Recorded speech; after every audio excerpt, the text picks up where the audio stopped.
In this video, I'm going to talk about some records in my collection that I will never get rid of. Like, never sell, never, ever get rid of. And I have 2,200 LPs, so I have a lot, around 2,000, give or take. But, there's really only, like, 20 or so, like, that I could really, like, if I had to pick it, pare it down, that I would really never get rid of. So I picked out a few, not all of them, just what I could pick out off the top of my head to talk about. But these are some records that I'll literally never get rid of. So I can start with this. A very standard 1977 US copy of Animals. I was about 13, and I was in 7th grade. I think I was 13. It was 7th grade. I got super into Pink Floyd. My friend in 7th grade got me very into Pink Floyd, and I just loved them. All I listened to before that was like 80s music, like just pop hits, so like Wham, Michael Jackson, Culture Club, stuff like that, like really funny, like Twisted Sister, Motley Crue. But then he introduced me to like Pink Floyd and Dark Side of the Moon, and one day I was digging around in my grandparents' basement while everyone was at a Christmas party across the street, and I found this in the basement. And I was alone, and I just found it, and I knew what it was, and I was like, whoa, and I put it in the car and brought it home. And I had a record player that I had gotten for my, like, 10th birthday with some, like, vintage Star Wars Storytime records, because I liked that a lot as a kid. So I had that back then, so I brought this home, and I played it on that, and I was like, whoa. And that reinvigorated my love for record, or not even love at that point. That started my love for records, but reinvigorated my wanting to play them. Because I already had a record player for a few years, but this was the record that started it all.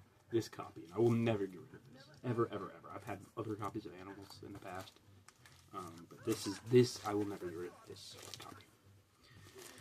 And then, after I had gotten into records, I remembered randomly my grandma had given me two of my dad's records she found under his bed at the old house, and one of them was this, and I had this shoved at the top of my closet, and when I got into that Pink Floyd record, I pulled it back out.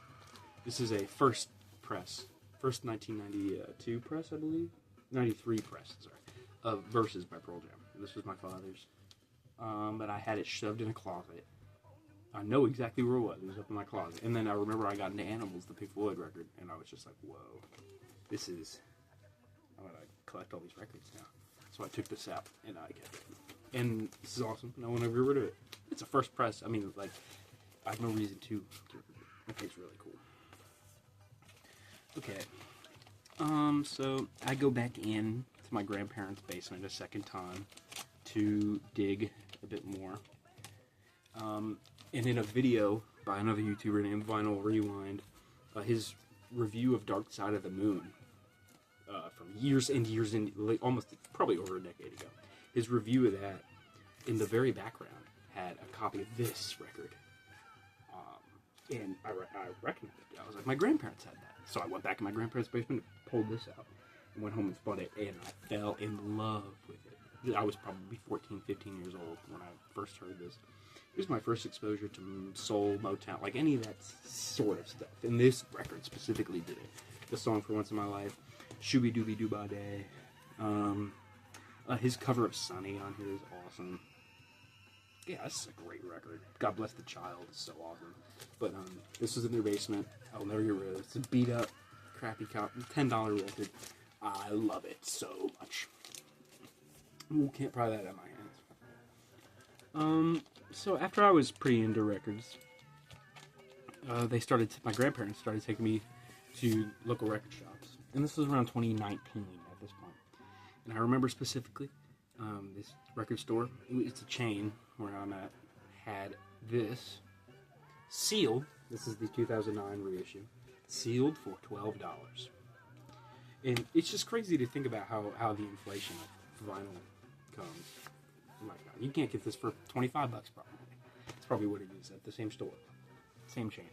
But $12, I got this sealed back then. And I have a first, technically a second, U.S. press in black coming on the way right now. But this is my original copy, and I will never get rid of this either. I remember buying it. Something fell out of the guitar. Okay. So I have about 100 records at this point, at this point in the story. And then I'm pretty into the Beatles, but I don't have any of my grandparents' Beatles records yet because they don't know where they are. They said they had them, and they found them. And then this is not the Beatles, even though it's a little spoiler. I apologize, but they sent me a photo of all the Beatles records in the basement. They were like, "Here's all the Beatles records." I was like, "Whoa!" And this was in there also. That's pretty cool. My grandparents are both immigrants. They both moved to the States in 1964. It's just weird. The rest of their collection was full of Greek and Russian folk music. The only American rock was, the Beat. Not even the Beat. They're not American. The Ventures. Like, they didn't listen to it too much. I mean, like, this Black Sabbath beat me was ridiculous. This is the first US. Super cool. I'll never get rid of that, ever. One of my favorite records in my collection. Then I got this for my other grandma. Gunfighter Ballads and Trail Songs, stereo. 6i first. Perfect record. It's a little beat up. Not gonna lie. My grandma beat the shit out of that, but whatever. Or my parents did. Here's another fun one. This is Paul's Boutique, first U.S. press. This is my dad's, by the Beastie Boys. He, I think, threw away the disc in the 90s. He had the album cover, and he just hung it up on his wall. So it's a first U.S. Copy. And then it took me a while, but I finally found a disc to go with it. That's it. A UK copy of the disc. But this is complete 89 copy of that. And the last record is Nowhere Fast by the Shark Bites. I still need to get this signed, but this is a great, amazing new wave. It's got REM-y elements to it. It's such a very awesome new wave, just 80s pop rock record. It's such a power pop record. Like, it's so good. It's so good. There's at least 3 or 4 10 out of 10 tracks on here. Nowhere Fast, Boys Don't Have. Yeah, I mean, a lot of the stuff. Over My Head is really good. But yeah, it's a cool record. And the singer, his son, is one of my best friends of all time. And he gave me this record. And it's amazing. And you should check it out. Nowhere Fast by the Shark Bites. You should listen to this. They're a local band. You should listen to this. Check it out. It's on YouTube. Nowhere Fast by the Shark. Look up Boys Don't Have, that's the name of the song, by the Shark Bites.